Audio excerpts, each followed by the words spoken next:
الحمد لله الحمد لله الذي أبدع الأخلاق والعظيم،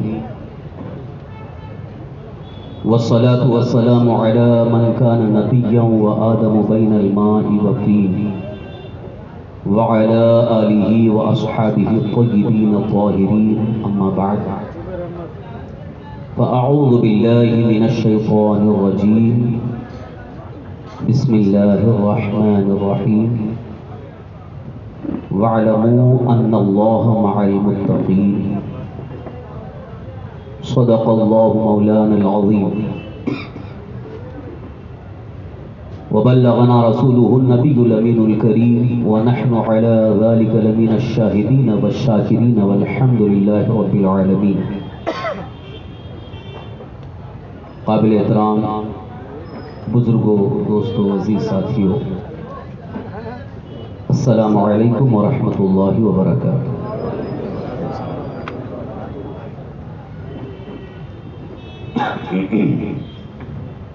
حصول برکت کے لیے آئیے ہم اور آپ مل کر بڑے ہی ادب و احترام اور خلوص و محبت کے ساتھ آقا نامدار، مدینے کے تاجدار، ہم غریبوں کے غم گسار، شفیع روز شمار، سید ابرار و اخیار، محبوب پروردگار، ارواحنا فداہ جناب محمد رسول اللہ صلی اللہ تعالی علیہ وآلہ وسلم کی بارگاہ بے کس پناہ میں جھوم جھوم کر بآواز بلند درود و سلام کا نذرانہ پیش کر لیں. پڑھیں اللہم صلی وسلم علی سیدنا و مولانا محمد معدن الجود والکرم وعلی آلہ وصحبہ وبارک وسلم.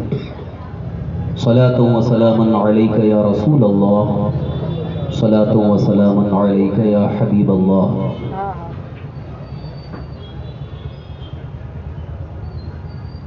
نہ پوچھ ان خرقہ پوشوں کی ارادت ہو تو دیکھ ان کو، نہ پوچھ ان خرقہ پوشوں کی ارادت ہو تو دیکھ ان کو، ید بیضا لیے بیٹھے ہیں اپنی آستینوں میں.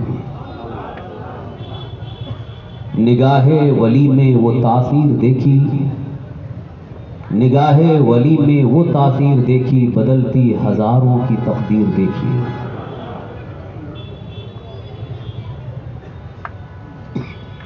عزیزان محترم، آج کی یہ نورانی عرفانی محفل اللہ کے مقرب بندے،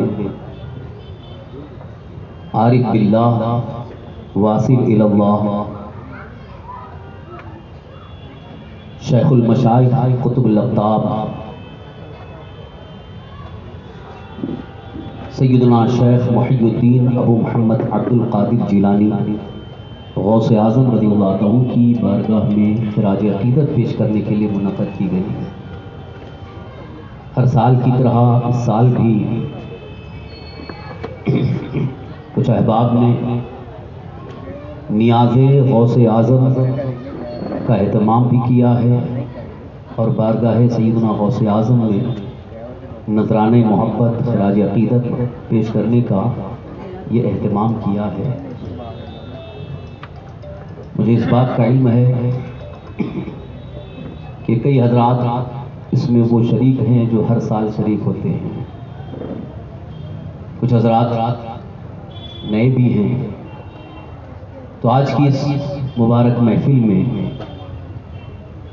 سیدنا شیخ عبد القادر جیلانی رضی اللہ عنہ کی شان ولایت کے حوالے سے صرف ایک پہلو عرض کروں گا، اور ساتھ ہی ساتھ نیاز غوث اعظم کی حقیقت کیا ہے اس پر شرعی نقطہ نظر سے کیا بحث ہے، کیا گفتگو ہے، اس کا ایک خاکہ آپ کے سامنے پیش کروں گا. کیونکہ وقت بہت کم ہے، اسی قلیل وقت میں دو اہم موضوعات کو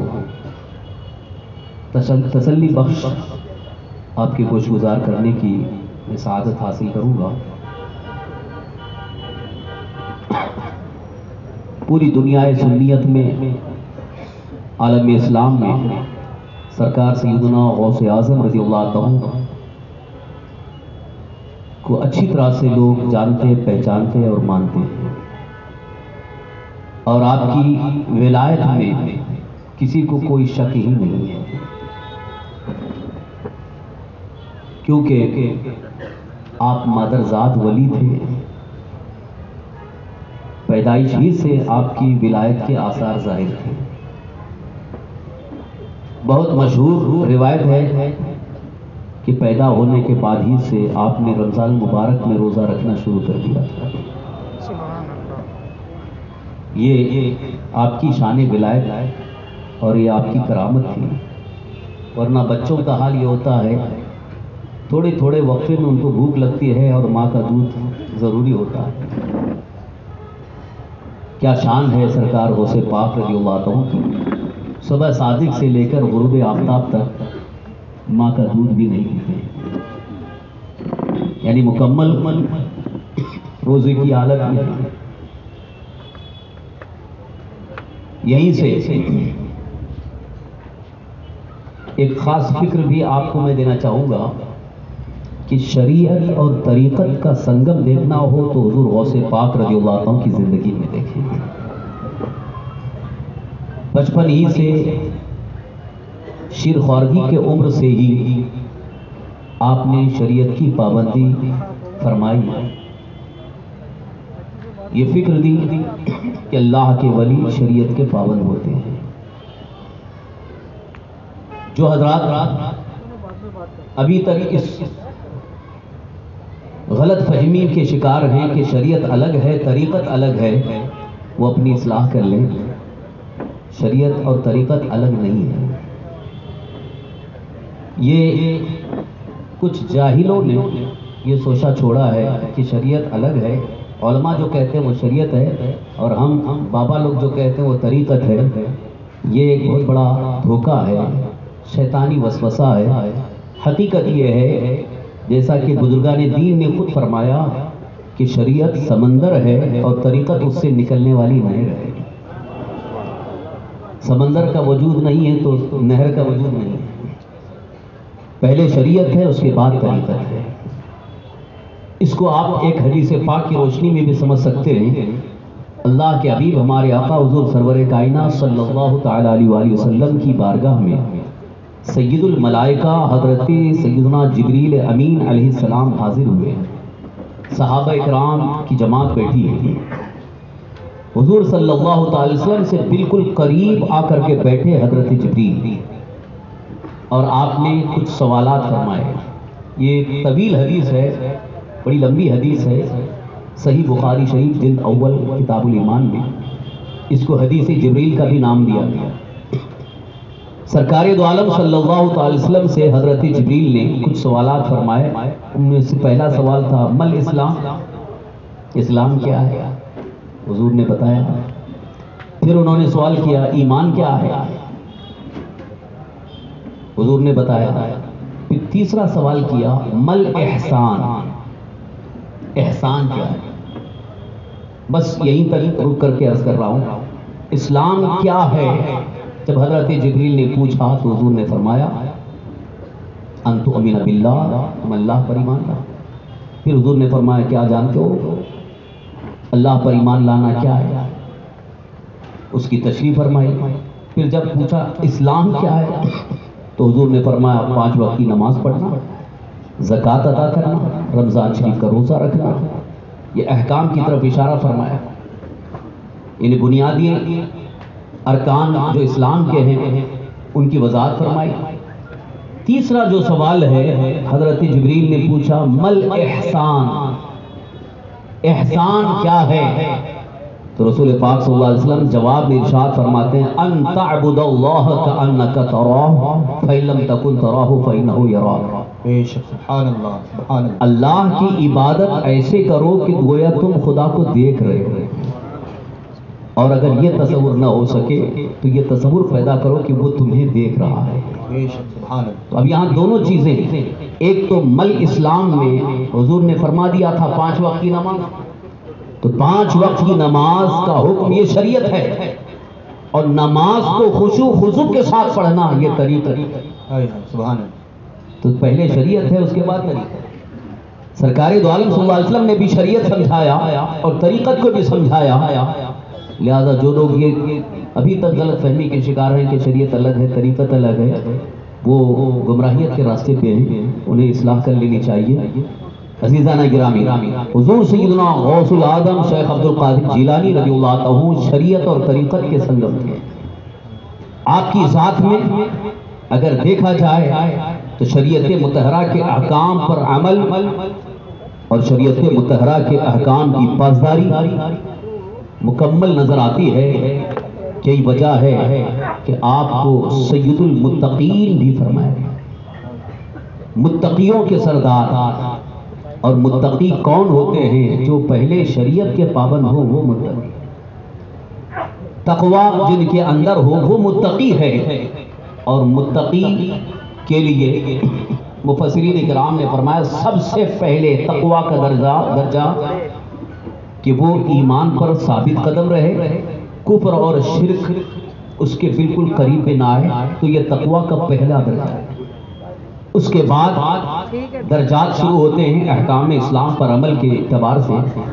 پھر اس درجے کو پہنچ جائے کہ ایک لمحہ بھی اللہ کی یاد سے غافل نہ ہو تو وہ تقوی کی اعلیٰ منزل پر فائز ہے، وہ متقی ہے.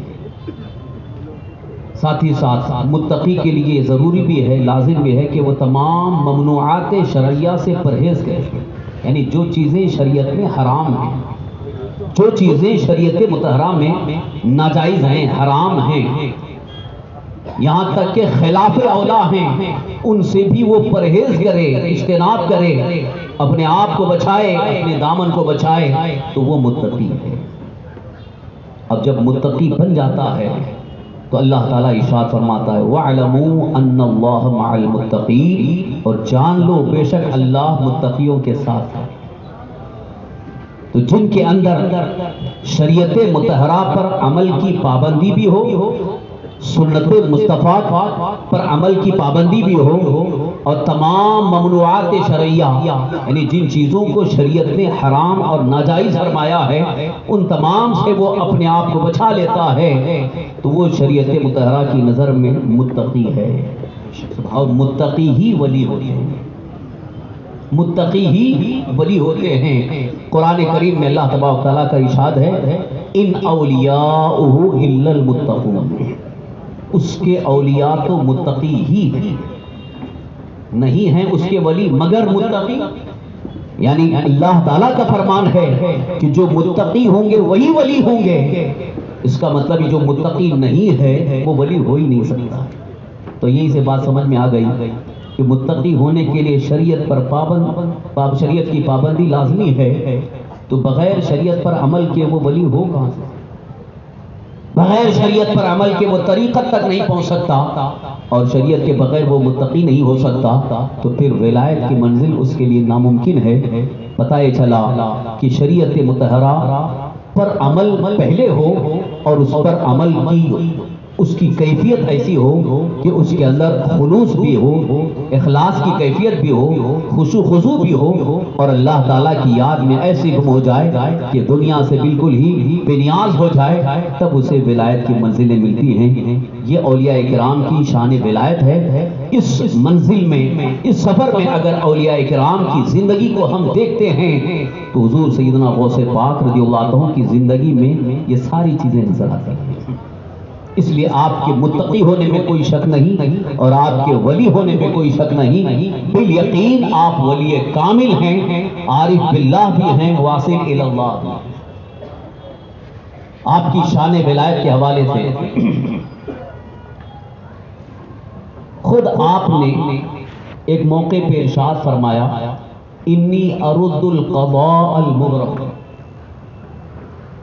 سیدنا غوث پاک رضی اللہ عنہ فرماتے ہیں کہ میں قضائے مبرم کو ٹال دیتا ہوں، قضائے مبرم کو میں ٹال دیتا ہوں. بہت غور سے سنیے، بہت اہم اور نازک مسئلہ ہے. تقدیر کا یہ مسئلہ ہے تقدیر کے متعلق کافی لوگ جانتے نہیں ہیں، ویسے بھی تقدیر کے متعلق بحث کرنے سے ہی منع کیا گیا، اس لیے اس کو زیادہ تفصیل کے ساتھ ذکر نہیں کیا جاتا۔ لیکن تقدیر کے حوالے سے جو کتاب اللہ اور سنت رسول اللہ کی روشنی میں علماء کرام نے جو پیش فرمایا ہے، اس کا ایک خلاصہ نچوڑ عرض کر رہا ہوں۔ تقدیر، اللہ تعالیٰ نے ہر چیز کے متعلق لکھ دیا ہے، اللہ تعالیٰ کی طرف سے فیصلہ ہو چکا ہے، اس کو تقدیر کہا جاتا ہے۔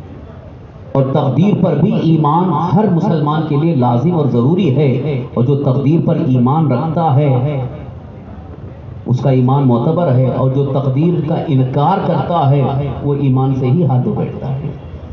یعنی مومن کے لیے تقدیر پر ایمان رکھنا بھی ضروری ہے۔ اب تقدیر کے متعلق اتنا ذہن میں رکھیں کہ اللہ تعالیٰ نے اپنے علم کے مطابق جو کچھ ہونا تھا اسے لکھ دیا، اسے کہا جاتا ہے تقدیر۔ تقدیر الہی یا قضاء الہی، عام طور پر لوگ بولتے ہیں ارے قضا آ گئی، جیسے کسی کی موت آ گئی، قضاء الہی ہے، اللہ کا فیصلہ ہے، اللہ کی تقدیر کے مطابق ہے۔ اللہ کی تقدیر کے مطابق جو ہونا تھا اس کو اللہ نے لکھ دیا، لوح محفوظ پر لکھا ہوا ہے، اسی کو تقدیر کہا جاتا ہے۔ اب تقدیر کوئی بدل سکتا ہے؟ عام طور پر میں سمجھتا ہوں کہ سارے مسلمان اس بات کو اچھی طرح سے جانتے ہیں کہ اللہ تعالیٰ نے جو تقدیر کسی کی لکھ دی ہے اسے کوئی ٹال نہیں سکتا، اسے کوئی بدل نہیں سکتا جب تک کہ اللہ نہ چاہے۔ وہ علم الہی میں ہے، اللہ تعالیٰ کی قدرت و اختیار میں ہے، کیونکہ وہی قادر مطلق ہے جس کے متعلق اس کے علم میں جو ہے اس نے لکھ دیا اور اس نے فیصلہ فرما دیا، اسی کے مطابق ساری کائنات کا نظام ہے۔ اب جب اللہ تعالیٰ کی تقدیر کو کوئی بدل نہیں سکتا، کوئی ٹال نہیں سکتا، تو غوث پاک رضی اللہ عنہ نے کیوں فرمایا میں قضاء مبرم کو بھی ٹال دیا؟ قضاء مبرم یعنی اس کا مطلب تقدیر۔ غوث پاک رضی اللہ عنہ فرما رہے ہیں میں تقدیر کو بھی ٹال دیتا ہوں۔ یہاں سے یہ معلوم ہوا کہ سرکار غوث پاک رضی اللہ عنہ کو اللہ نے یہ شان عطا فرمائی ہے، اللہ نے یہ شان عطا فرمائی، کیونکہ آپ اپنی طرف سے نہیں فرما رہے ہیں، جبکہ اللہ تعالیٰ نے آپ کو یہ شان عطا فرمائی تب آپ فرما رہے ہیں۔ اور وہ بھی جو آپ کا فرمان تھا قدمی ہذہ علی رقبتی کل ولی اللہ، یہ اللہ تعالیٰ کی طرف سے آپ کے قلب پر القاء کیا گیا، تب آپ نے اعلان فرمایا میرا یہ قدم اللہ کے ہر ولی کی گردن پر ہے۔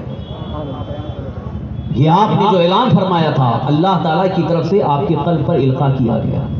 اور یہ بھی جو آپ نے فرمایا انی ارد القضاء المبرم، میں تقدیر کو ٹال دیتا ہوں، اور آپ کی کرامتوں میں دیکھا بھی گیا ہے، اور کرامتیں بالکل ہی آپ کی متواتر ثابت شدہ ہیں، یعنی جو سندوں کے ساتھ تواتر کے ساتھ معتبر ہیں، مسلم ہیں، جن کرامتوں کو بیان کرنے والے عوام نہیں ہیں بلکہ خواص۔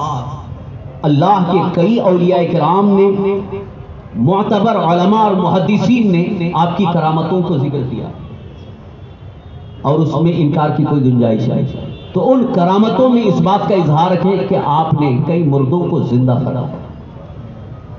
اب یہاں ذہن میں ایک سوال پیدا ہوتا ہے، اگر کسی کی موت واقع ہوتی ہے تو اللہ کی تقدیر کے مطابق، کسی کو اگر حیات ملتی ہے تو اللہ کی تقدیر کے مطابق، تو موت و حیات یہ اللہ تعالیٰ کے دست قدرت میں ہے، تو پھر کسی مردہ کو زندہ غوث پاک کیسے کر دیا؟ آپ نے کسی مردہ کو زندہ کیسے کر دیا؟ کیونکہ زندگی، حیات اور موت یہ اللہ کے دست قدرت میں۔ قرآن پاک میں سورہ ملک میں اللہ تعالیٰ نے ارشاد فرمایا خلق الموت والحیات لیبلوکم ایکم احسن عملا، تبارک الذی بیدہ الملک، بابرکت ہے وہ ذات جس کے دست قدرت میں پورا ملک ہے۔ الذی خلق الموت والحیات، جس نے موت اور حیات کو پیدا فرمایا، تو گویا موت اور حیات اللہ تعالیٰ کے دست قدرت میں ہے، تو پھر غوث پاک رضی اللہ عنہ نے کیسے مردوں کو زندہ کیا؟ شاید ہو سکتا ہو کوئی یہاں آپ آ کر کے انکار کرنے لگے کہ ایسا کیسے ہو سکتا ہے کہ تقدیر یہ اللہ کی قدرت میں ہے، اللہ تعالیٰ ہی اس پر قادر ہے، اور موت و حیات یہ بھی اللہ تعالیٰ کی دست قدرت میں ہے، تو غوث پاک تو اللہ کے ایک بندے ہیں، ایک ولی ہیں، ان کے اندر اتنی قدرت کہاں سے آ سکتی ہے؟ وہ خدا تو نہیں ہو سکتے، لہذا خدا وہی ہے جس کے دست قدرت میں موت و حیات ہے، لہذا اگر آپ نے مردوں کو زندہ کیا تو یہ کیسے؟ دونوں چیزیں سامنے آ رہی ہیں، ایک تو مردوں کو زندہ کرنا، دوسرے تقدیر کو ٹال دینا، یہ شان غوث اعظم ہے، یہ آپ کی ولایت کی شان ہے۔ اللہ تبارک و تعالیٰ کا فرمان ہے قرآن پاک میں، ذالک فضل اللہ یؤتیہ من یشاء، اللہ کا فضل وہ جسے چاہے عطا فرمائے۔ یوں تو اس آیت کریمہ کے حوالے سے مفسرین اکرام نے نبوت مراد لی ہے، ذالک فضل اللہ یؤتیہ من یشاء، اس لیے کہ نبیوں کی نبوت پر بعض لوگوں نے اعتراض کیا تو اللہ تعالیٰ نے ارشاد فرمایا وہ اللہ کا فضل ہے، وہ جسے چاہے عطا، اللہ تعالیٰ کا فضل ہے جسے چاہے عطا فرمائے۔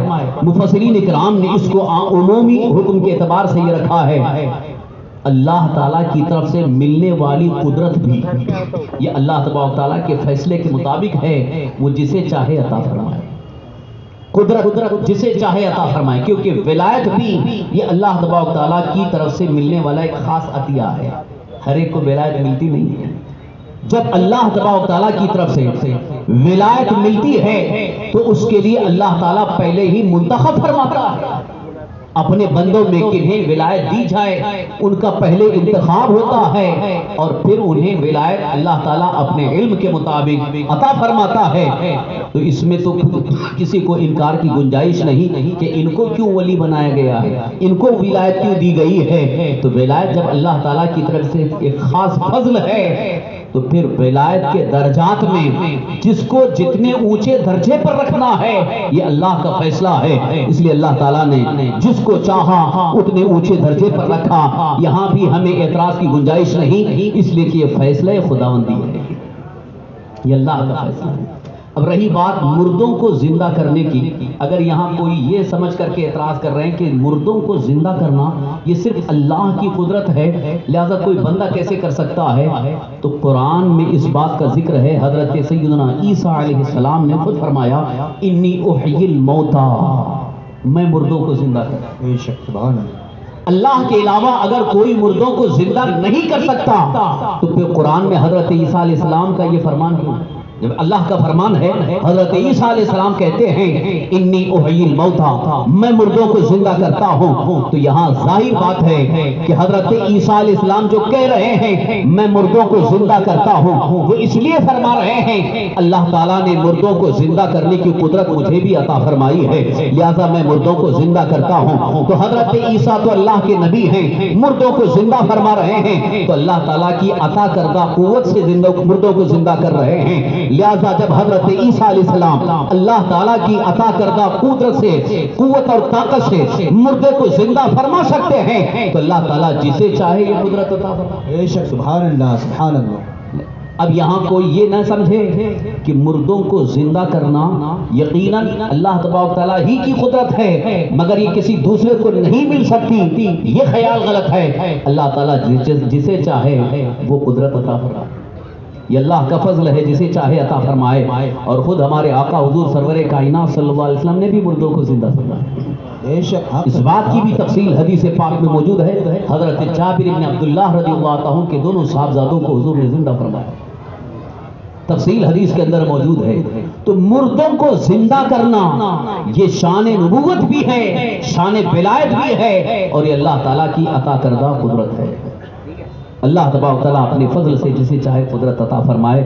عزیزان گرامی، حضور سیدنا غوث پاک رضی اللہ عنہ کو ولیوں میں جو درجہ عطا کیا گیا ہے، جس طرح انبیاء کرام علیہ السلام میں سرکار دو عالم صلی اللہ تعالی وسلم کو اللہ نے سب سے اونچا درجہ عطا فرمایا، اسی طرح سے ولیوں میں حضور غوث پاک رضی اللہ عنہ کو اللہ نے اونچا درجہ عطا فرمایا۔ بے شک، تو جتنا اونچا درجہ اتنی ہی شان ولایت بلند ہے۔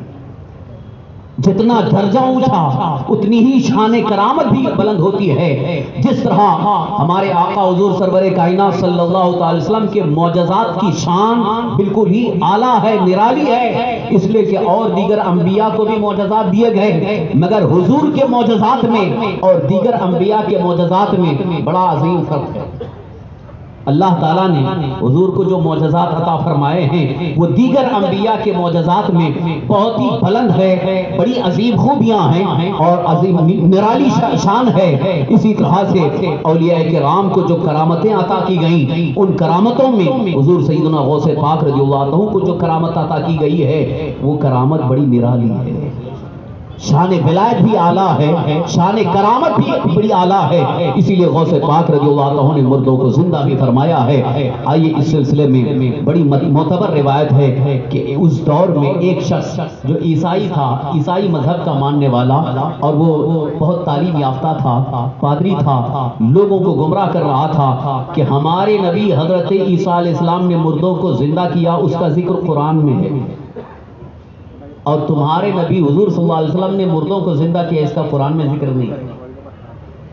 سوال دیکھیے اس کا, اور لوگوں کو گمراہ کرنے کا انداز قرآن میں, کیونکہ قرآن ہماری کتاب ہے. تو عیسائی پادری کہہ رہا ہے مسلمانوں سے کہ حضرت عیسیٰ علیہ السلام نے, چونکہ ہمارے نبی حضرت عیسیٰ ہیں, انہوں نے مردوں کو زندہ کیا, اس کا ذکر قرآن میں ہے. انی احیی الموتیٰ آپ نے خود فرمایا, تو آپ قرآن پر ایمان رکھتے ہیں تو حضرت عیسیٰ علیہ السلام کے مردوں کو زندہ کرنے کا ذکر قرآن میں ہے. لہذا جب حضرت عیسیٰ علیہ السلام مردوں کو زندہ فرماتے ہیں, اس کا ذکر قرآن میں ہے, تو ہمارے نبی حضرت عیسیٰ تمہارے نبی حضور صلی اللہ علیہ وسلم سے بھی اعلیٰ ہو گئے, بلند ہو گئے, رتبے میں بلند ہو گئے. تو بہت سارے لوگ اس کا جواب نہ دے سکے. بات پہنچی سرکار غوث پاک رضی اللہ عنہ آپ کی بارگاہ میں, یہ بات آئی تو آپ نے فرمایا اس کا جواب میں دوں گا, اس عیسائی پادری کا جواب میں دوں گا. آپ نے اس کو بلوایا اور بات ہوئی, بات شروع ہوئی. اس نے پھر وہی بات رکھی کہ قرآن میں اس کا ذکر ہے, حضرت عیسیٰ علیہ السلام مردوں کو زندہ کرتے تھے, آپ کے نبی حضور محمد رسول اللہ صلی اللہ علیہ وسلم نے مردوں کو زندہ کیا, اس کا ذکر نہیں ہے. سرکار غوث پاک رضی اللہ عنہ نے فرمایا کہ حدیثوں میں موجود ہے اور معتبر احادیث کریمہ موجود ہیں. اور دوسری بات کہ حضرت عیسیٰ علیہ السلام حضور صلی اللہ علیہ وسلم سے پہلے ہیں, لیکن افضلیت اللہ تعالیٰ نے حضور صلی اللہ علیہ وسلم کو عطا فرمائی ہے. وہ ماننے کے لیے تیار نہیں ہوا. ایسا کیسے ہو سکتا ہے؟ قرآن میں اگر ہے تو ہم اس کو تسلیم کریں گے. سرکار غوث پاک رضی اللہ عنہ جلال میں آ گئے. آپ نے فرمایا اے پادری سن, میرے آقا کی شان تو بہت بلند و بالا ہے, میں ان کے نواسوں کے نواسوں کا نواسا ہوں, میں مردے کو زندہ کر کے دکھا دوں. آپ نے فرمایا چلو قبرستان چلتے ہیں, اور جو سب سے پرانی قبر ہو اس قبر کے پاس مجھے لے چلے. اس لیے کہ ابھی نئی قبر ہوگی تو ہو سکتا ہے کوئی کہے کہ ابھی تو دفن کیا گیا, ہو سکتا ہو اس کے اندر حیات موجود ہو. سب سے پرانی قبر جو کئی سو سال پہلے جس کا انتقال ہو چکا ہے, اس قبر کے پاس آپ لے گئے, اور عیسائی پادری بھی کھڑا ہے اور مجمع عظیم ہے, کافی لوگ اکٹھا ہیں. غوث پاک رضی اللہ عنہ نے ارشاد فرمایا سن لے, اس قبر کے اندر جو مردہ ہے وہ زندہ ہو کر کے کھڑا ہوگا, اور دنیا میں اس نے جو پیشہ اختیار کیا تھا اسی پیشے کے ساتھ زندہ ہوگا. یہ غوث پاک رضی اللہ عنہ نے فرمایا, اور اس قبر کے قریب آ کر کے آپ نے ایڑی سے ایک ٹھوکر لگائی اور فرمایا قم بسم اللہ. اتنا کہنا تھا, قبر پھٹی اور مردہ زندہ ہو کر کے کھڑا ہو گیا. نعرہ تکبیر, نعرہ تکبیر, نعرہ رسالت, جشن شہداء کربلا, ذکر شہید غوث اعظم. سرکار غوث پاک رضی اللہ عنہ کے سامنے مجمع عظیم ہے, عیسائی پادری دیکھ کر کے حیران ہے, اور وہ مردہ جو زندہ ہو کے کھڑا ہوا وہ گاتے ہوئے کھڑا, کیونکہ وہ گویا تھا, اس کا پیشہ ہی گانے کا پیشہ تھا, گاتے ہوئے کھڑا ہو گیا. تھوڑی دیر زندہ رہا, پھر آپ کا حکم ہوا قبر کے اندر چلا گیا. عیسائی پادری کی آنکھیں پھٹی کی پھٹی رہ گئیں, دیکھتا رہ گیا. اب کچھ نظر نہیں آیا, سیدھے قدموں میں گر گیا. کہنے لگا جب آپ کی یہ شان ہے تو آقا کی شان کا عالم کیا ہوگا, میرے مصطفیٰ کی شان کا عالم کیا ہوگا. عزیزان محترم, مردوں کو زندہ کرنا یہ ایک نہیں بلکہ بے شمار کرامتیں آپ کی ثابت شدہ ہیں, متواتر متواتر ہیں، یعنی تواتر کے ساتھ کرامتوں کا ذکر موجود ہے۔ میں عرض کرنا چاہتا ہوں اللہ تبارک و تعالیٰ نے سرکار غوث پاک رضی اللہ عنہ کو بڑی عظیم شان عطا فرمائی ہے، اسی لیے شان غوث اعظم کے حوالے سے اعلیٰ حضرت امام اہل سنت مجدد دین و ملت شاہ امام محمد رضا قدس سرہ یوں عرض کرتے ہیں، واہ کیا مرتبہ غوث ہے فالا تیرا، اونچے اونچوں کے سروں سے قدم اعلیٰ تیرا، سر بھلا کیا کوئی جانے کے ہے کیسا تیرا، اولیاء ملتے ہیں آنکھیں وہ ہے تلوا تیرا۔ سبحان اللہ سبحان اللہ۔ اللہ اکبر یا رسول اللہ، اللہ اکبر یا رسول اللہ۔ شان غوث اعظم کو دیکھنا ہو تو آپ کی حیات طیبہ کے ان گوشوں کو دیکھیں کہ آپ نے اللہ تبارک تعالیٰ کی عطا کردہ قدرت سے ایسی عظیم کرامتیں ظاہر فرمائی کہ جس کا کوئی اندازہ نہیں کر سکتا، کوئی اندازہ نہیں کر سکتا کہ ایسی عظیم کرامتیں۔ سرکار غوث پاک رضی اللہ عنہ کے فرمان کے حوالے سے کہ آپ نے فرمایا انی ارد القضاء المبرم، لفظ قضاء المبرم یہ جب آیا ہے تو تقدیر کی بات آئی ہے، تقدیر کو بھی میں ٹال دیتا ہوں جو تقدیر مکمل ہو چکی ہے، تقدیر مکمل ہو چکی ہے اس کو بھی میں ٹال دیتا ہوں۔ اسی لیے میں نے شروع میں کہا آپ نے جو فرمایا یہ اپنی طرف سے نہیں اللہ تعالیٰ کی طرف سے القا ہوتا۔ سبحان اللہ۔ اب اس کی تھوڑی سی تشریح شرعی نقطہ نظر سے، کیا تقدیر کو کسی کو ٹالنے کی ہمت ہے، قوت ہے، کسی کو تقدیر کو ٹالنے کا اختیار ہے یا نہیں؟ شریعت مطہرہ کی نظر میں آپ دیکھیں محدثین نے بڑی تفصیل کے ساتھ اس نقطے کو واضح فرمایا اور فقہاء نے فقہ کی کتابوں میں بڑی تفصیل کے ساتھ اس کا تذکرہ موجود ہے۔ آئیے آپ کو میں پہلے تقدیر کی ایک مختصر بحث بتاؤں۔ اللہ کے حبیب سرور کائنات صلی اللہ تعالی وسلم کی احادیث کریمہ کی روشنی میں تقدیر کی 3 قسمیں۔ کتنی قسمیں؟ تقدیر یعنی جو فیصلہ ہو چکا ہے، اللہ تعالیٰ نے فیصلہ فرما دیا جس کو تقدیر کہتے ہیں، قضا کہتے ہیں، اس کی 3 قسمیں: قضاء مبرم حقیقی، قضاء شبیہ بمبرم، قضاء معلق۔ یہ 3 قسمیں ہیں۔ ایک قضاء مبرم حقیقی جو سب سے اونچے درجے پر ہے، اول نمبر، اس کے بعد ہے قضاء شبیہ بمبرم اور اس کے بعد ہے قضاء معلق۔ اب ادھر سے ہم چلتے ہیں قضاء معلق۔ قضاء معلق اللہ تعالیٰ کی لکھی ہوئی، اوپر سے چلیں قضاء مبرم حقیقی پہلے درجے پر ہے۔ قضاء مبرم حقیقی یعنی اللہ تبارک تعالیٰ کا وہ فیصلہ جو اللہ کے علم میں بھی ہے اور اللہ تبارک تعالیٰ نے اس فیصلے کو اپنی ذات تک محدود رکھا، وہاں تک کسی کی رسائی نہیں، اور انبیاء کرام علیہ السلام کو اللہ تبارک تعالیٰ اس کی اطلاع عطا فرماتا ہے کہ یہ اٹل فیصلہ ہو چکا ہے، تو اسے قضاء مبرم حقیقی کہتے ہیں۔ وہ تقدیر بدل نہیں سکتی، اس کو کوئی بدل بھی نہیں سکتا، یہاں تک کہ انبیاء کرام علیہ السلام بھی اس تقدیر کو بدلنے کی بات نہیں کرتے ہیں۔ قرآن کریم کے اندر ایک تذکرہ موجود ہے، حضرت سیدنا ابراہیم علیہ السلام نے قوم لوط پر جب عذاب لے کر فرشتے آئے تھے، اللہ تعالیٰ کی بارگاہ میں آہوزاری کی اور اس تقدیر کو، فیصلے کو ٹالنے کی گزارش عرض کی اللہ تبارک تعالیٰ کی بارگاہ میں، تو اللہ تعالیٰ نے ارشاد فرمایا اے ابراہیم یہ فیصلہ ہو چکا ہے، اب اس کے متعلق آپ دعا نہ کریں۔ تو انبیاء کرام علیہ السلام کو قضاء مبرم حقیقی کے بارے میں اطلاع ہوتی ہے، بتایا جاتا ہے کہ اٹل فیصلہ ہے، اب اس کے متعلق آپ دعا نہ کریں، وہ فیصلہ مکمل ہو چکا ہے، اب اس کو کوئی ٹال نہیں سکتا، اسے کوئی بدل نہیں سکتا، اسے قضاء مبرم حقیقی کہا گیا اور وہ تو ہونا ہی ہے۔ دوسرا درجہ ہے قضاء شبیہ بمبرم، جو مبرم حقیقی سے قریب ہے اور اس کے مثل ہے، مشابہ ہے، اس کو شبیہ بمبرم کہتے ہیں۔ اور یہ تقدیر یہ ہے، اللہ تبارک تعالیٰ نے لکھ دیا، اللہ تعالیٰ نے فیصلہ فرما دیا، لیکن اس کے ساتھ ساتھ اللہ تبارک تعالیٰ اپنے خاص مقربین کو اس کا اختیار عطا فرماتا ہے۔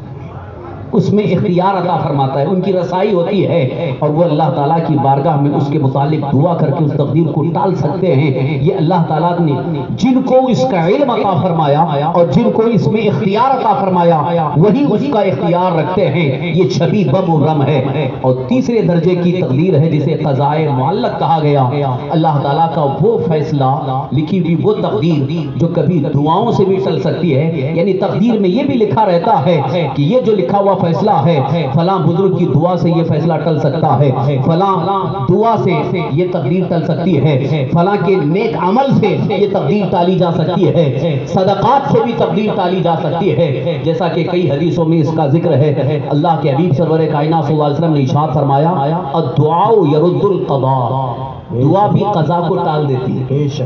یہ جو رسول پاک صلی اللہ علیہ وسلم نے فرمایا کہ دعا تقدیر کو ٹال دیتی ہے، وہ قضائے معلق ہے، وہ تیسرے درجے کی تقدیر ہے جسے دعا کے ذریعے ٹالا جا سکتا ہے۔ یعنی ٹالنے کا اللہ تبارک و تعالیٰ نے وہ بھی فیصلہ فرمایا۔ اللہ نے یہ فیصلہ فرما دیا کہ اس کو یہ بیماری لگے گی، اور ساتھ ہی ساتھ اسی تقدیر میں یہ بھی لکھا ہوا ہوتا ہے کہ فلاں بزرگ کی دعا سے یہ بیماری دور ہوگی، فلاں علاج سے اس کو شفا حاصل ہوگی، فلاں صدقے سے اس کی یہ بیماری دور ہوگی، تو وہ بھی تقدیر کے مطابق ہی ہے۔ اسی لیے ہم جو دعائیں کرتے ہیں بزرگان دین کی بارگاہ میں حاضر ہو کر ان سے جو عرض کرتے ہیں کہ آپ دعا کر دیں، تو ان کی دعاؤں سے تقدیر پلٹ جاتی ہے، ان کی دعاؤں سے اولاد ملتی ہے، ان کی دعاؤں سے مصیبتیں دور ہوتی ہیں، ان کی دعاؤں سے عذاب ٹلتے ہیں۔ یہ قضائے معلق کی حیثیت ہے۔ لیکن سرکار غوث پاک رضی اللہ عنہ نے جو فرمایا انی ارد القضاء المبرم، اس کے بارے میں سارے علماء فرماتے ہیں وہاں قضاء شبیہ مبرم مراد ہے، اس لیے کہ اللہ تعالیٰ نے اپنے محبوب ولی کامل غوث پاک رضی اللہ عنہ کو یہ قدرت اور یہ اختیار عطا فرمایا ہے کہ وہ قضائے شبیہ مبرم کو ٹال سکتے ہیں۔ اللہ نے وہ قدرت عطا فرمائی ہے۔ یہی وجہ ہے کہ ایک مرتبہ ایک تاجر، ایک بزنس مین ابو العباس، وہ تجارت کی غرض سے ملک شام جانا چاہتے تھے۔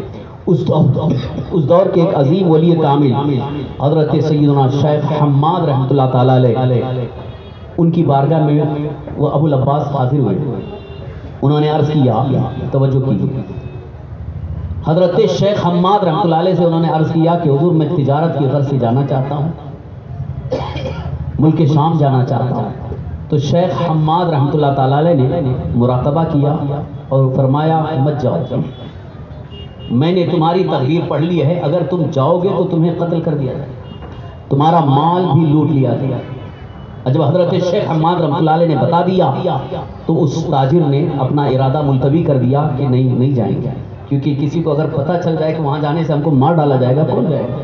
اس نے ارادہ بدل دیا اور گھر کی طرف لوٹا۔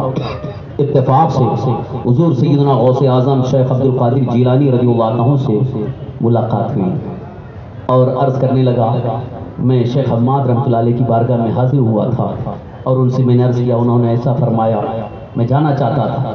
سرکار غوث پاک رضی اللہ عنہ نے ارشاد فرمایا میں اجازت دیتا ہوں جاؤ، میں اجازت دیتا ہوں جاؤ۔ تو غوث پاک رضی اللہ عنہ نے جب اجازت دی تو وہ تاجر بڑا خوش ہو گیا کہ سرکار غوث پاک رضی اللہ عنہ نے اجازت دی ہے، وہ دعا فرما دیں گے۔ اب یہ تاجر پورے سامان سفر کے ساتھ تجارت کا سامان لے کر شام پہنچا اور ماشاءاللہ بڑی اچھی تجارت ہوئی، سارے سامان بک گئے، لیکن شام ہو گئی۔ واپس لوٹنے کے لیے اس نے سوچا کہ رات یہیں گزار لوں گا اور صبح یہاں سے سفر کے لیے روانہ ہوں گا۔ رات کو ایک جگہ اپنی گٹھی وغیرہ رکھ کر سو رہا ہے۔ آدھی رات گزر گئی، خواب میں دیکھا کہ چند ڈاکوؤں نے اس پر حملہ کیا، اس کا مال لوٹ لیا، اس کی پیسے کی گٹھی چھین لی اور اس کو قتل کر دیا۔ جیسے ہی خواب دیکھا، سپنا دیکھا اور بیدار ہو گیا، چونک کر کے اٹھا اور فوراً اپنی سب گٹھی تلاش کیا، سب موجود ہے۔ اس کو احساس ہوا کہ خواب میں نے دیکھا تھا۔ بہرحال صبح ہوئی، کسی طرح سے فجر کی نماز پڑھ کر کے وہ روانہ ہوا، بغداد شریف پہنچا۔ تو جیسے ہی بغداد شریف پہنچا سیدھے سرکار غوث پاک رضی اللہ عنہ کی بارگاہ میں حاضر۔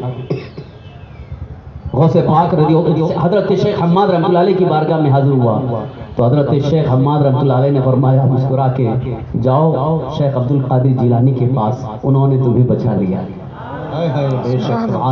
غوث پاک رضی اللہ عنہ کی بارگاہ میں حاضر ہوا، قدم بوسی کیا اور عرض کیا معاملہ بتایا، سرکار غوث پاک رضی اللہ عنہ نے ارشاد فرمایا شیخ حماد نے جو کہا تھا وہ لوح محفوظ پہ دیکھ کے کہا تھا، تمہاری تقدیر میں لکھا ہوا تھا، لیکن میں نے اپنے مولا کی بارگاہ میں، رب کی بارگاہ میں تمہارے لیے 70 مرتبہ دعائیں کر کے ہونے والی اس تقدیر کو خواب میں بدل کر کے رکھ دیا۔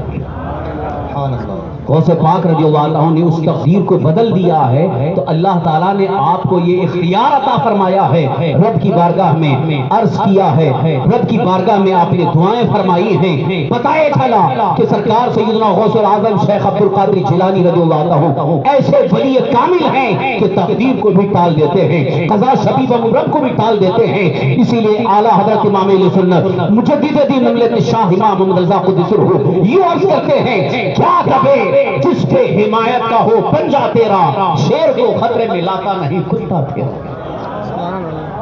سرکار غوث پاک رضی اللہ عنہ کی حمایت جس کے ساتھ ہوگی وہ نہ شیر کو خاطر میں لاتا ہے نہ کسی سے ڈرتا ہے، اس لیے کہ غوث پاک رضی اللہ عنہ نے بابا کے دور اعلان فرما دیا ہے مریدی اللہ اللہ ربی، اے میرے چاہنے والے مرید تو نہ ڈر، اللہ میرا رب ہے۔ اور یہ بھی آپ نے فرمایا میرا مرید مشرق میں ہو اور میں مغرب میں ہوں، اگر وہ مجھے مدد کے لیے پکارے تو میں اس کے لیے حاضر ہوتا ہوں۔ بے شک سبحان اللہ۔ اب یہاں بھی ایک سوال پیدا ہوتا ہے کہ ایسا کیسے مدد کے لیے حاضر ہونا کوئی معمولی بات نہیں ہے، کون کس تکلیف میں ہے، کون کس مصیبت میں ہے، کون کس حاجت کا متمنی ہے، یہ تو اللہ ہی بہتر جانتا ہے، لیکن غوث پاک مطلق فرما رہے ہیں کہ جو میرا چاہنے والا ہو، چاہے وہ مشرق میں ہو میں مغرب میں ہوں، مدد کے لیے پکارے تو میں حاضر ہو جاتا ہوں۔ عزیزان محترم، اس کو سمجھنے کے لیے قرآن کریم کے اندر حضرت سلیمان علیہ السلام کا واقعہ پڑھ لیں تو بات سمجھ میں آئے۔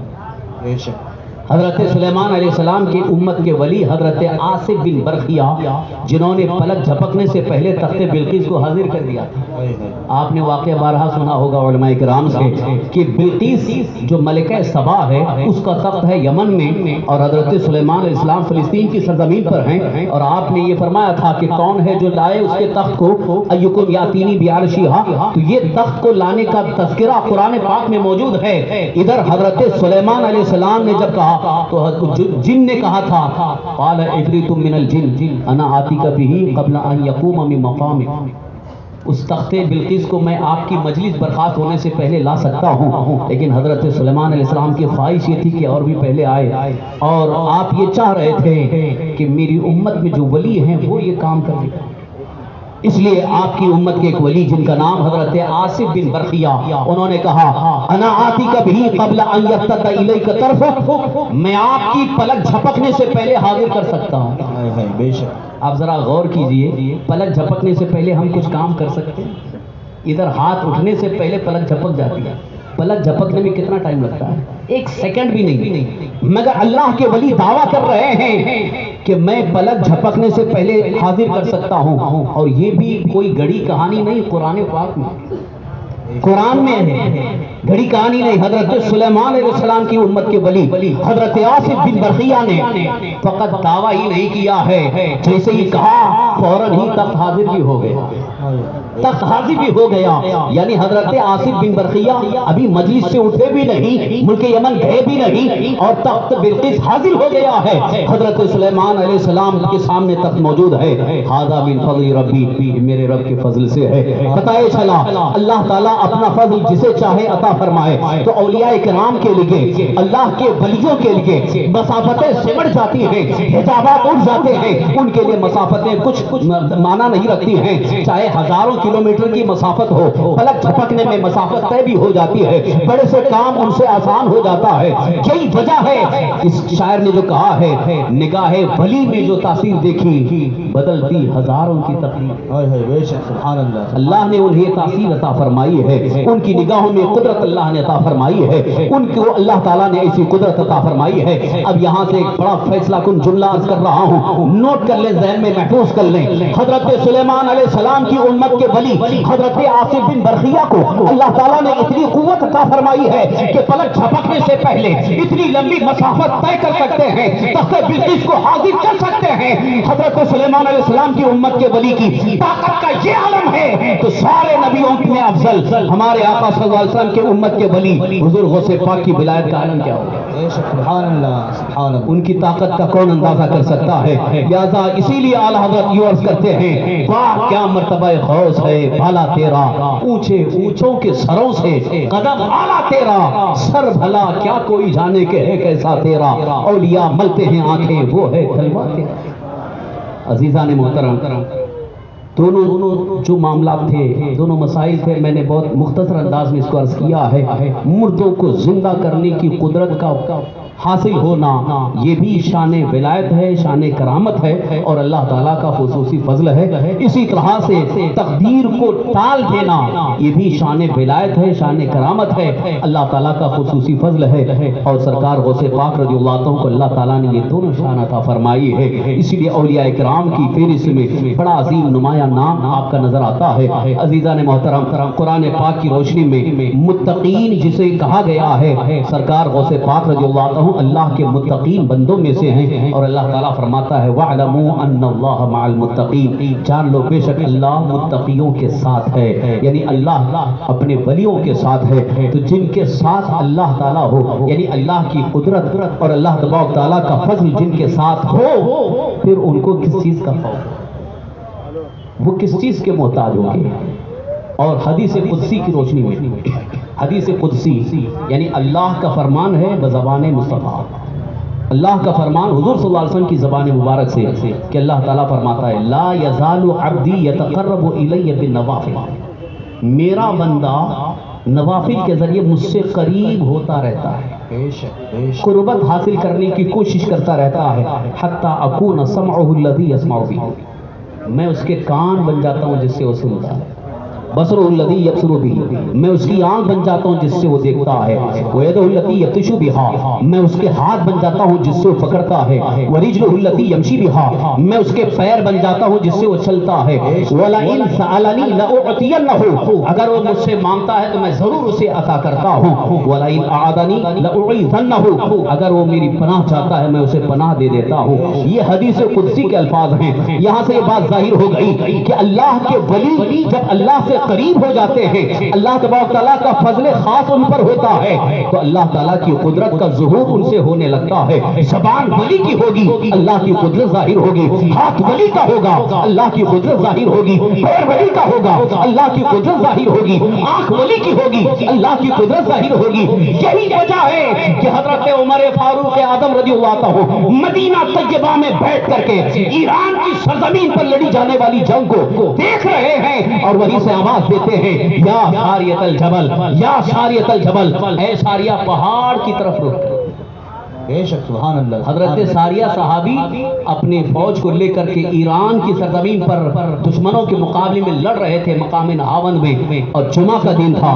عین جمعہ کی نماز کے موقع پر حضرت عمر فاروق اعظم رضی اللہ عنہ مسجد نبوی سے آواز دیتے ہیں یا ساریت الجبل، اے ساریہ پہاڑ. تو حضرت ساریہ جو اتنی لمبی مسافت میں موجود ہیں ایران کی سرزمین پر، تو مدینہ منورہ سے دی جانے والی آواز حضرت عمر فاروق اعظم کی تھی. حضرت ساریہ نے سن بھی لیا. سبحان اللہ. دور و نزدیک کے سننے والے وہ کان لال کرامت پہ لاکھوں سلام. جب غلاموں کی یہ شان ہے تو آقا کی شان کا عالم کیا ہوگا. ان کے لیے سماعت کے لیے مسافتیں کوئی معنی نہیں رکھتی ہیں، مسافتیں سمٹ جاتی ہیں. اسی لیے اگر ہم یا غوث یہاں سے پکارتے ہیں تو وہ بغداد میں سن لیتے ہیں، یہاں سے ہم یا غوث المدد پکارتے ہیں وہ ضرور سن لیتے ہیں. مگر ان کی سماعت کے حوالے سے اگر کسی کو یہ شک ہے کہ وہ وہاں ہے کیسے سن لیتے ہیں تو یہیں سے آپ سمجھ جاؤ اللہ تعالیٰ نے فرمایا کان اس کا ہوگا، قدرت میری ظاہر ہے. اس لیے کہ اللہ کو سننے کے لیے کوئی مسافت نہیں ہے. بندہ کہیں بھی ہو اللہ کو پکارتا ہے تو اللہ اس کی پکار کو سنتا ہے. اللہ نے ایسی عظیم قدرت اپنے ولیوں کو بھی عطا فرمائی ہے. عزیزان گرامی، الحمدللہ ہماری جماعت اہل سنت میں ایسے ایسے اولیاء کاملین موجود ہیں، ایسے ایسے شان والے ولی موجود ہیں. تو ہم اس عظیم جماعت کے اندر موجود ہیں تو ہماری جماعت کا بھی نام اونچا ہے. سبحان اللہ. ہماری جماعت کا نام بھی اونچا ہے، یعنی اہل سنت و جماعت. اس لیے کہ جس میں سنتوں کی پابندی بھی ہے اور عقائد حقہ صحیح عقائد کی رہنمائی بھی ہے اور اللہ کے نبیوں اور اللہ کے ولیوں سے محبت کا پیغام بھی ہے، لہٰذا انہی عقائد اہل سنت و جماعت کے ساتھ رہیں تو انشاءاللہ ولیوں کے دامن سے وابستہ رہیں گے، اور جن کا عقیدہ گڑبڑ ہو جاتا ہے، اولیاء کرام کی محبت سینے سے نکل جاتی ہے تو رسول پاک صلی اللہ علیہ وسلم کی محبت بھی دل سے نکل جاتی ہے تو ان کا ایمان گڑبڑ خراب ہو جاتا ہے، یعنی ایمان سے ہاتھ دھو بیٹھتے ہیں، ان کی آخرت برباد ہو جاتی ہے۔ اس لیے آج کی اس محفل میں حضور غوث پاک رضی اللہ عنہ کی حیات طیبہ کا یہ گوشہ پیش کر کے میں آپ کو دو نصیحتیں کرنا چاہتا ہوں، آپ اس کو بہت غور سے سنیے اور ذہن میں محفوظ کر لیں کہ پہلی نصیحت یہ ہے کہ اپنے ایمان کی حفاظت کریں، اپنے ایمان کی حفاظت کرے، اس لیے کہ آج کا دور، آج کے حالات، آج کا ماحول اتنا سنگین ماحول ہے، اتنا خطرناک دور ہے کہ چاروں طرف سے حملے ہو رہے ہیں، عقیدہ برباد کرنے کی کوششیں جاری ہیں، اور سب سے بڑا سنگین فتنہ جو ہے وہ سوشل میڈیا کا فتنہ ہے۔ ہر ہاتھ میں موبائل ہے، ہر ایک کے پاس موبائل ہے، موبائل میں انٹرنیٹ بھی ہے اور یوٹیوب ہے، دنیا بھر کے اس میں بیانات بھی آ رہے ہیں، بہت سارے افکار پیش کیے جا رہے ہیں، لہٰذا یہ آج کے دور کا بہت بڑا فتنہ ہے۔ ایسے فتنے میں اپنے ایمان کی حفاظت کرنا چاہتے ہو، اپنے عقیدے کو محفوظ رکھنا چاہتے ہو تو اولیاء کرام کے نقش قدم پر چلو، اولیاء کرام کے دامن سے وابستہ رہو۔ اعلیٰ حضرت امام اہل سنت مجدد دین و ملت الشاہ امام محمد رضا قدس سرور نے بارگاہ مصطفیٰ میں یوں عرض کیا ہے اور امت مصطفیٰ کو پیغام دیا ہے، تیرے غلاموں کا نقش قدم ہے راہ خدا، سبحان اللہ، تیرے غلاموں کا نقش قدم ہے راہ خدا، وہ کیا بہت سکے جو یہ سراغ لے کے چلے۔ جو اولیاء اللہ کے دامن سے وابستہ رہے، ان کی زندگی کو اپنا لے، ان کے مطابق اپنا عمل اپنا کردار بنا لے، انشاءاللہ شیطان اس کا اغوا نہیں کر سکتا ہے، نہ اس کا عقیدہ بگڑ سکتا ہے، نہ اس کے اخلاق بگڑ سکتے ہیں، نہ اس کا کردار بگڑ سکتا ہے۔ اور دوسری نصیحت یہ ہے، آج خاص طور پر اپنی قوم کے نوجوانوں سے میں گزارش کروں گا، اپنے اخلاق کو، اپنے کردار کو، اپنے ذہن و فکر کو، اپنی سوچ کو سنبھالنے کی کوشش کریں، اس لیے کہ چاروں طرف سے حملے ہو رہے ہیں۔ اخلاق و کردار کو بگاڑنے کے لیے سارے سامان آپ کے سامنے رکھ دیے گئے ہیں، ادھر فلم انڈسٹری بھی پوری طرح سے آپ کے اخلاق و کردار کو بگاڑنے کی کوشش میں ہے، یوٹیوب بھی آپ کے اخلاق و کردار کو بگاڑنے کی کوشش میں ہے، یہودی پوری طرح سے آمادہ ہیں مسلمانوں کے اخلاق و کردار کو بگاڑنے کے لیے۔ ایک طرف نشہ کے ذریعے اخلاق و کردار کو بگاڑا جا رہا ہے، کہیں غلط روی کے ذریعے اخلاق و کردار کو بگاڑا جا رہا ہے، اور حسین لڑکیوں کی محبت میں گرفتار کر کے اخلاق و کردار کو بگاڑا جا رہا ہے۔ ایسے ماحول میں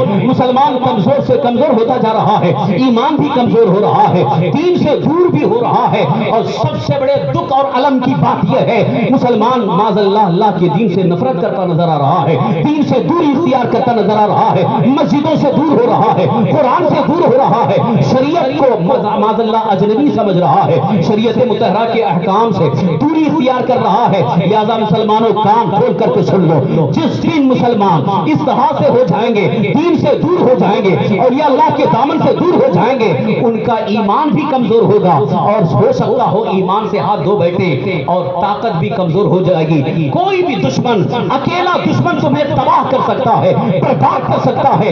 یہی وجہ ہے کہ آج کھل کر کے دشمن تم سے کہہ رہے ہیں تمہاری تجارت کو ہم برباد کر دیں گے، تمہاری اکنامک کو ہم برباد کر دیں گے، تمہاری دکانوں کو تباہ کر دیں گے، تمہارے گھروں کو جلا کے راکھ کر دیں گے، اور تمہارے بچوں کو تمہاری نگاہوں کے سامنے ہم ہلاک کریں گے۔ دشمن تم سے یہ کہہ رہا ہے اور آج ہم خاموش تماشائی بنے سن رہے ہیں، لہذا آج درد کی بات کہہ کر کے جانا چاہتا ہوں، کان کھول کر کے سن لو، یہ ہماری کمزوری ہے جس کی وجہ سے دشمن کہتا نظر آ رہا ہے اپنے ایمان کو مضبوط کرو، اخلاق کو بہتر بنا لو، شریعت مطہرہ کے دائرے میں آ جاؤ۔ جو دین سے قریب ہو جاتا ہے، ایمان مضبوط ہو جاتا ہے، پھر دشمن اس کا بال بیکا نہیں کر سکتا، بلکہ وہ تنے تنہا ہزاروں کے مقابل میں لڑتا نظر آتا ہے۔ یہی وجہ ہے میدان بدر میں آنے والے صرف 313 نہتے صحابہ تھے، ان کے ہاتھوں میں ہتھیار نہیں تھے مگر عشق مصطفیٰ مضبوط تھا، ان کے ہاتھوں میں ایمان مضبوط تھا، دامن مصطفیٰ مضبوط تھا، اخلاق کے دھنی تھے، اس لیے دشمن ان سے ڈر کر کے بھاگتے نظر آ رہے، اور اللہ نے انہیں ایسی کامیابی عطا فرمائی کہ تاریخ میں اس کی کوئی نظیر نہیں ہے۔ اور آج ہمارا حال ہے کہ ہم کمزور سے کمزور ہوتے چلے جا رہے ہیں۔ اور کوئی بھی آ کے کچھ بھی بول کے چلا جا رہا ہے. اس لیے آج میں خاص طور پر اپنی قوم کے نوجوانوں سے گزارش کروں گا، نشہ کے قریب نہ جاؤ، نشہ کے قریب نہ جاؤ. اس لیے کہ پوری قوم کو برباد کرنے کے لیے ہمارے محلوں میں، ہماری سوسائٹی میں، ہمارے سماج میں نشہ عام کر دیا گیا. مجھے یہ سن کر کے، صرف سن کر کے نہیں بلکہ تحقیق میں نے کیا ہے، ہماری قوم کے کچھ بڑے لوگ، پیسے والے مالدار یہ کاروبار کر رہے ہیں. وہ صرف اور صرف مال اور دولت کی لالچ میں کاروبار کر رہے ہیں. انہیں معلوم نہیں کہ اس میں کتنی قوم برباد ہو گئی. اور جن کے بچے نشہ ایک بار نشہ کر لیتے ہیں، وہ اس میں اتنے زیادہ ملوث ہو جاتے ہیں کہ چھوڑنے کے لیے تیار نہیں ہوتے. کتنے ایسے ماں باپ ہمارے پاس آ کے خون کے آنسو روتے ہیں کہ بچہ بگڑ گیا ہے. تو ایسے حالات میں ہم سب کی ذمہ داری ہے کہ ان تمام برائیوں سے اپنے دامن کو بچائیں. اس لیے کہ سرکار سیدنا غوث پاک رضی اللہ عنہ نے ہمیں جو دین عطا فرمایا ہے وہ اللہ کا مقدس دین ہے. جو اخلاق ہمیں عطا فرمائے ہیں وہ مصطفیٰ جان رحمت صلی اللہ علیہ وسلم کے عظیم اخلاق ہیں. اور جو کردار ہمیں عطا فرمایا ہے وہ عظیم کردار ہے. لہذا اسی کردار کو اور انہی اخلاق کو اپنا کر کے ہم زندگی گزارنے کی کوشش کریں. انشاءاللہ ہماری دنیا بھی بہتر ہوگی اور آخرت بھی بہتر ہوگی. اور ساتھ ہی ساتھ جو آج ماحول میں ایک طرح کی گندگی پیدا کی جا رہی ہے، بے حیائی سے اپنے آپ کو بچائیں. بے حیائی عام ہو گئی ہے، جدھر نظر اٹھاؤ ادھر بے حیائی عام ہے. آج ہماری قوم کے نوجوانوں کو بے حیائی سے بچنا چاہیے. اس لیے کہ بے حیائی کی طرف جو مبتلا ہو جاتا ہے، نظریں بڑھا لیتا ہے، اس کا دل گندا ہو جاتا ہے. اور جہاں دل پر گندا ہو گیا، ذہن سوچ بدل گئی، وہی سے اس کا ایمان کمزور ہوتا ہے اور پھر وہ کہیں کھڑا نہیں ہو سکتا ہے. اس لیے میں اپنی قوم کے نوجوانوں کو سرکار غوث پاک رضی اللہ عنہ کا واسطہ دے کر عرض کرنا چاہتا ہوں، آج ضرورت اس بات کی ہے کہ پوری قوم اور پوری ملت اسلامیہ کو آپ پر اعتماد بھروسہ ہے. اس لیے کہ نوجوان جب سدھر جاتا ہے تو پوری قوم ترقی کی راہوں پر گامزن ہوتی ہے، اور اگر نوجوان بگڑ جاتا ہے تو پوری قوم سسکتی نظر آتی ہے، پوری قوم تباہی کی طرف چلی جاتی ہے. اس لیے آج پوری قوم و ملت کو نوجوانوں کی ضرورت ہے. نوجوان سدھر جائیں، نوجوان بہتر ہو جائیں اور اپنے اخلاق و کردار کو بہتر بنا لیں. خاص طور پر آخری یہ نصیحت عرض کر رہا ہوں نوجوانوں کے لیے جو اب تک نمازوں سے غافل ہیں، وہ 5 وقتہ نمازوں کے لیے ہمیشہ تیار رہیں. بارگاہ الہی میں حاضر ہونے کی تمنا اتنی رکھیں کہ اللہ تعالیٰ مجھے توفیق عطا فرمائے ہر وقت کی نماز کے لیے، 5 وقت کی نماز کے لیے ہم مسجد میں جانے کی عادت ڈالیں. آج تک جو نوجوان مسجد کا راستہ بھول گئے ہیں یا 5 وقتہ نماز سے غافل ہیں، وہ نمازوں کی پابندی کریں. سرکار غوث پاک رضی اللہ عنہ نے بڑی تاکید کے ساتھ فرمایا ہے اپنے مریدوں کو، میرا مرید نماز سے کبھی غافل نہیں ہو سکتا ہے، نماز کا پابند ہوگا. آپ یہ سن کر کے تعجب کرو گے، حیرت میں ہوں گے. وہ نوجوان سن لیں جو نماز سے غافل ہیں. غوث پاک رضی اللہ عنہ فرماتے ہیں جو بے نمازی ہے اسے ہمارے قبرستان میں دفن بھی نہ کریں. اللہ اکبر، اللہ. پھر کس منہ سے 11ویں شریف کریں گے؟ کس منہ سے حضور غوث پاک رضی اللہ عنہ کی بارگاہ میں نذرانہ عقیدت پیش کریں گے؟ اگر حضور غوث پاک رضی اللہ عنہ کی روح کو خوش کرنا ہے، ان کی بارگاہ میں نذرانہ محبت اور خراج عقیدت پیش کرنا ہے، 11ویں شریف کا اہتمام کرنا ہے تو بہت اچھی بات ہے. لیکن ساتھ ساتھ نمازوں کی پابندی کریں، 5 وقتہ نماز باجماعت ادا کرنے کی کوشش کریں اور جہاں تک ہو سکے اپنے آپ کو نمازوں کا پابند بنائیں. انشاءاللہ اس میں اللہ کی بھی رضا حاصل ہوگی، اللہ کے حبیب صلی اللہ علیہ وسلم کی رضا حاصل ہوگی اور اللہ کے ولیوں کی رضا اور خوشنودی حاصل ہوگی. اللہ تعالی ہم سب کو اس کی توفیق نصیب فرمائے، ایمان پر زندہ رکھے، ایمانی پر خاتمہ نصیب فرمائے. وما علینا الا البلاغ المبین واخر دعوانا ان الحمدللہ رب العالمین. ایک آخری اعلان ضرور سماعت فرما لیں. شاید ویسے آپ نے سن لیا ہوگا کیونکہ سوشل میڈیا پر یہ اعلان ہو چکا ہے اور اعلان سب تک پہنچ گیا ہے. آنے والے مہینے دسمبر کی 16، 17، 18 دسمبر کو، اگلے مہینے 16، 17، 18 دسمبر 2022 انشاءاللہ العزیز وادی نور آزاد میدان میں عالمی تحریک سنی دعوت اسلامی کا عظیم الشان اجتماع منعقد ہونے جا رہا ہے. اور اس اجتماع کی ایک عجیب شان ہے الحمدللہ، اس میں تعداد بھی ماشاءاللہ بڑی اچھی ہوتی ہے اور آنے والوں کے دلوں میں ایک انقلاب بھی پیدا ہوتا ہے. خالص سنت مصطفیٰ کا رنگ چڑھانے کے لیے اور سرکار دو عالم صلی اللہ علیہ وسلم کی سچی محبت کا جام پلانے کے لیے وادی نور آزاد میدان میں آپ کو دعوت دی جا رہی ہے. آپ خود بھی آئیں اور اپنے دوست و احباب اپنے ساتھیوں کو لانے کی کوشش کریں. اللہ تعالی ہم سب کو اس کی توفیق نصیب فرمائے. السلام علیکم ورحمۃ اللہ. وعلیکم السلام ورحمۃ اللہ وبرکاتہ. بس چند جملوں میں اعلان سماعت فرما لے. سب سے پہلے تو ممبر رسول پر جتنے ائمہ مسجد، حفاظ اکرام، علماء اکرام